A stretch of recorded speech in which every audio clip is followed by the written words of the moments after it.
Tiki Hut Media.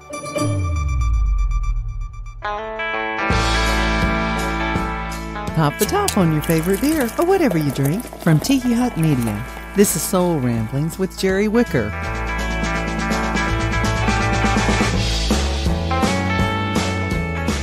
Hey there, Jerry here. Got my beer cracked open as we talk about each and every week on Soul Ramblings Podcast, faith and life over a cold beer or two or three or whatever you drink. Got a lot to get to today. When I was serving as minister in Florida, as a rule, I shied away from politics in the pulpit. I said something similar to, we don't talk about politics in our church. We're a purple congregation, and we don't want anybody to feel unwelcome. Our job is to preach the gospel. People come to church to get away from politics.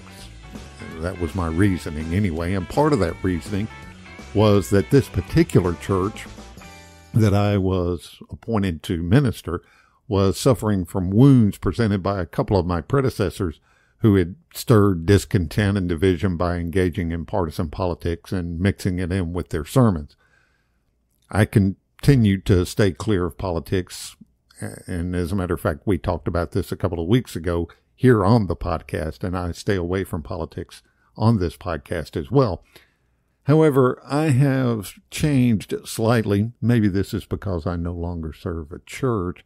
Now, I still believe that the church and this podcast shouldn't engage in partisan politics. However, the change is, it is absolutely the case that the only people who can speak to heresy are Christians. And we are facing political dangers, violence, and increasing heated rhetoric approaching this 2024 presidential election. I am grateful that former President Trump is okay following the shooting and attempted assassination at his rally. I'm deeply grieved about the person there who lost his life and the others who were injured.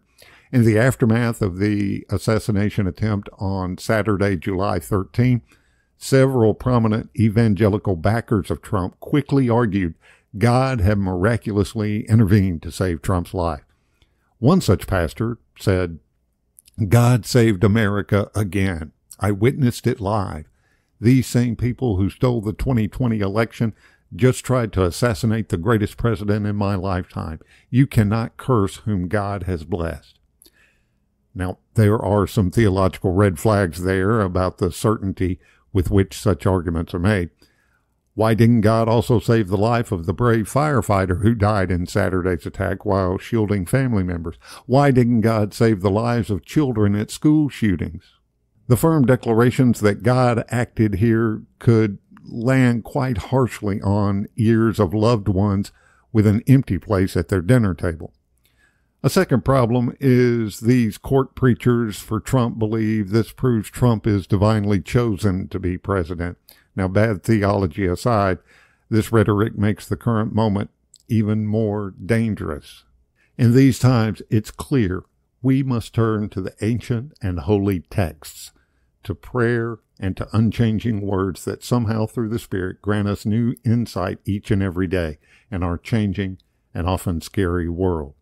And it reminds me of the biblical account of how the Hebrew people got tired and worried when Moses disappeared for 40 days on Sinai and demanded a more responsive God for themselves in Exodus 32. They enlisted Aaron, Moses' own brother, in a scheme to make a new God, an invitation he appeared to willingly accept. He fashioned both a calf idol and an altar from gold. When he had finished, the people threw this wild pagan festival and worshiped the calf. Exodus 32, if you read it, is downright frightening. Aaron, who had been so faithful to Moses while in Egypt, gave in quickly to the crowd to the point of directing them to surrender their gold and ordering their religious ritual to celebrate the new God.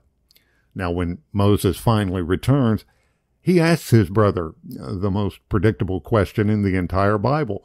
What did this people do to you that you have brought so great a sin upon them? In other words, Aaron, why'd you let this happen? Aaron's reply, "Do not let the anger of my Lord burn hot. You know the people, that they are bent on evil. They said to me, make us gods who shall go before us. As for this Moses, the man who brought us up out of the land of Egypt, we do not know what has become of him. So I said to them, whoever has gold, take it off. So they gave it to me, and I threw it into the fire, and out came this calf. Now, this didn't go over well with either Moses or God, and most of us familiar with the story know the punishment, wandering for 40 years in the wilderness, but most of us conveniently forget the first most immediate punishment. After Aaron refuses to accept responsibility, Moses directs the men of the tribe of Levi to kill their own people. It says, the sons of Levi did as Moses commanded, and about 3,000 of the people fell on that day. Moses then announced, today you have ordained yourselves for the service of the Lord, each one at the cost of a son or a brother, and so have brought a blessing on yourselves this day. People in the tribe of priests were ordered to sacrifice their own kin as atonement. Basically, this is a story about a people who get politically restless because they don't get what they want fast enough, and who enlist even formerly good leaders into creating a new religion, while some of them remain silent and just go along. When the whole gang gets caught, they respond, we don't know what happened. We just threw gold on the fire and this calf came out. And really bad stuff happened as a result, really bad, for an entire generation to follow. It's obvious what should have happened. Aaron should have said no. He could have even waffled a little bit, like saying, this doesn't seem like a very good idea. Maybe we should wait a couple of more days. It doesn't matter that he might have been afraid of the crowd, worried he was going to lose his position in the community, or thought that Moses might have died. Aaron should have said no. Had he said no, the entire story would have been different. He should have been the leader he had been to that point, and inspired others to say no as well. Exodus 32 is a tale about politics and the dreadful consequences that result when leaders fail to speak up to what is clearly a dangerous or even stupid idea. How did this happen? Moses asked.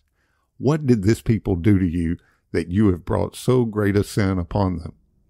I don't know, Aaron replied. It just sort of happened. I didn't want them to get any more upset than they already were. I just went along with them. I didn't see any harm in giving them what they wanted. Now, this isn't just about politics.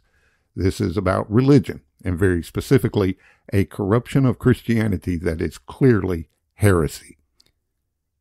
And because people like me have been silent too long, and because we stood there, unable to say no, slow to say no, afraid that no wasn't loving, wasn't nice, and out came a calf. And now we're caught up in this whole heretical mess. So, violence is always wrong. The attack on Trump was wrong, and so is anyone who is suggesting otherwise.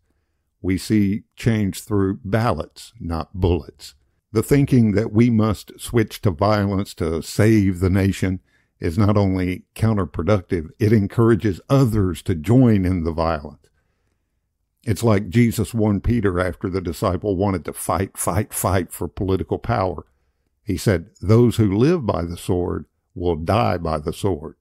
And fortunately, there are many folks across all kinds of spectrums that quickly denounced the shooting in Pennsylvania and condemned political violence. It was a message echoed strongly by politicians who have long criticized Trump and are actively campaigning against him. Political violence is wrong, it's anti-democratic, and it is not Christian. No one in office should condone, defend, or celebrate political violence, and anyone and everyone who does is morally unfit for office. Like Donald Trump. Trump has spent years encouraging and even celebrating violence at his rallies and on social media. You see, two things can be true at the same time. Trump is a victim of political violence, and he is a dangerous cheerleader for political violence today. His inclination has always been to root for violence, to immediately shout fight, to seek an eye for an eye. An eye for an eye. That's what Trump told a New York radio host in April 2016 when asked during his presidential run to name his favorite Bible verse. He added this quote, "That's not a particularly nice thing, but if you look at what's happening to our country, when you see what's going on with our country, how people are taking advantage of us, how they scoff at us and laugh at us, and they laugh at our face, and they're taking our jobs, they're taking our money, they're taking the health of our country, and we have to be firm and have to be very strong. And we can learn a lot from the Bible, that I can tell you." It's an attitude he shared on many other occasions. We are in a dangerous place as a nation. Recent polls show more and more Americans say they agree that patriots have to resort to violence in order to save our country. And this shooting on July 13 could have been much worse. But still, there was one person who died, and Trump, along with two other individuals, were hospitalized. We still have until November for Election Day. If recent months are any indication, it'll be a time full of dangerous rhetoric and perhaps even dangerous actions. It's commonplace today to say we are living in an era plagued by political, religious, and social unrest. The barrage of headlines continually erodes our confidence in our national leadership and unravels the ties that bind our local communities together. Despite the tools we have to increase mutual engagement, our society is profoundly disconnected.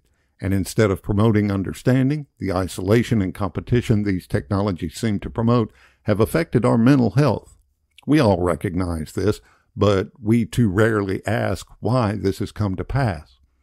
The challenges we face today stem from a fundamental lack of compassion, empathy, and genuine understanding. Social media platforms, while providing unprecedented access to information and to one another, somehow curb our ability to conduct respectful, nuanced conversations. While they provide superficial communication in abundance, we have lost sight of the importance of deep, meaningful dialogue. Social media platforms, I heard one person tell me just last week that social media is a method of self-avoidance. And I thought that was excellent.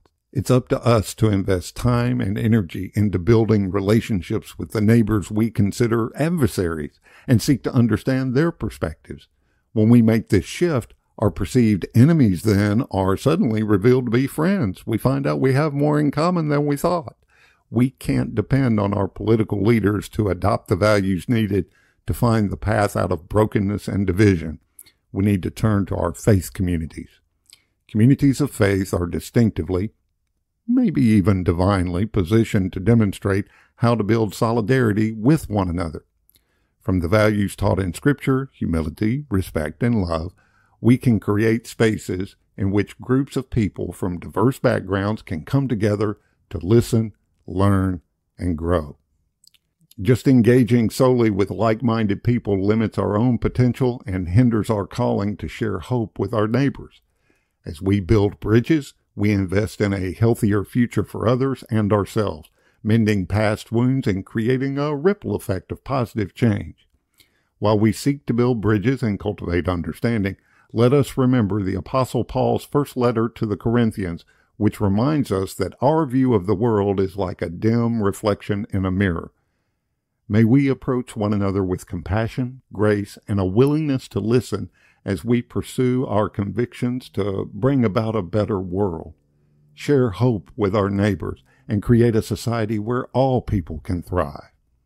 Christians need to be part of the solution instead of adding to the violent rhetoric. As Reverend Martin Luther King Jr. reminded us, violence is both impractical and immoral. It is impractical because it is a descending spiral ending in destruction for all. The old law of an eye for an eye leaves everybody blind. It's immoral because it seeks to humiliate the opponent rather than win his understanding. It seeks to annihilate rather than to convert. Some people believe they know precisely what the Bible teaches on major issues. They can give you scripture and verse for their theology, ecclesiology, and even their politics. Well, I've given up on that approach. As a Jesus follower, my life is rooted in the stories, models, and principles demonstrated in Scripture. I've given up on being exactly right about everything. Scripture is a narrative. It's a story that doesn't always make sense. Some parts are prescriptive, some parts are descriptive. Huge sections are poetic. All are products of a long-dead culture. All I can try to do is apply the teachings of Jesus to my situations in light of the narrative arc of Scripture, the teachings of the church, and the guidance of the Spirit. And this may be too loose for some, may be too hipster for some, or maybe I'm seen as too liberal. But those criticisms aside, Brené Brown used a quote from Teddy Roosevelt in her book, Daring Greatly, and it says this: "It is not the critic who counts, not the man who points out how the strong man stumbles or where the doer of deeds could have done better. The credit belongs to the man who is actually in the arena, whose face is marred by dust and sweat and blood, who strives valiantly, who errs and comes up short again and again, because there is no effort without error or shortcoming. But who knows the great enthusiasms, the great devotions, who spends himself in a worthy cause, who, at best, knows in the end the triumph of high achievement, and who, at the worst, if he fails, at least he fails while daring greatly, so that his place shall never be with those cold and timid souls who knew neither victory nor defeat." So, we know what we've got to do. Say no, loud and clear. Don't be scared. Be brave. Sometimes people need to speak the truth, address an injustice, or share what's in their hearts regardless of the consequences. But more and more, it seems that this passion is devolving into temper tantrums, personal attacks, and bullying. So what should you do if you find yourself starting to act like this? Just let God's love give you a good dose of humility. Not only is it healthier, more faithful, and a lot more fulfilling, it almost always does more to bring about the changes your heart longs for than anything else. In light of all this, I'm telling you right now that I'm saying no, not only on this podcast, but also at the ballot box. No bullets, no golden calves. We'll be right back after this short break. Right now, a child is being diagnosed with cancer. We cannot save the world alone, but cancer cannot wait. In the United States, 1 in 5 kids with cancer still dies, and in many other countries, 4 in 5 kids with cancer will die. You can help change this for kids everywhere. It hurts to think how it would be for a family to know that there's treatment available to save your kid's life, and you cannot access to it because you were born somewhere different. Children are children. Cancer is cancer. The treatments are the same. Like Danny Thomas said, no child should die in the dawn of life. It can be done. It is possible because you're there for us. You can help St. Jude save lives. Please go online right now to help. St. Jude pushes science forward, and we're all bound by a common goal to help save children, and what can be more pure than that? As a scientist, I feel passionate about sharing data, so in the future we can make the next patient suffer less and get better treatment across the world. St. Jude was founded in the 1960s with a goal that no child should die in the dawn of life, and that means no child, period, anywhere. You can help St. Jude save lives everywhere. Please go online right now and become a St. Jude Partner in Hope for only $19 a month. All of us together. Together, we have an opportunity to make a difference around the world. You can help support the mission of St. Jude, finding cures, saving children.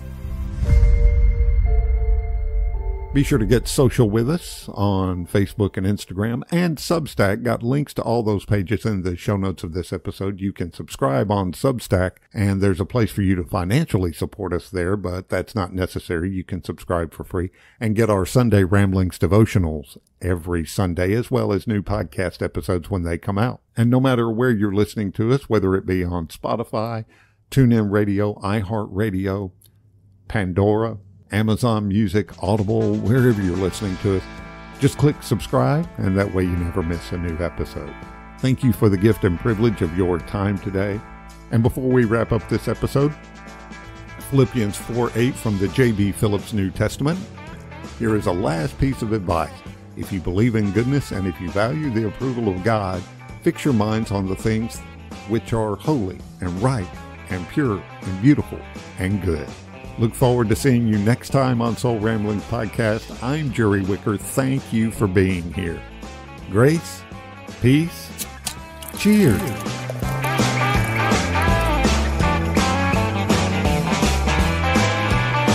Thanks for listening to Soul Ramblings with Jerry Wicker. Download new episodes every week.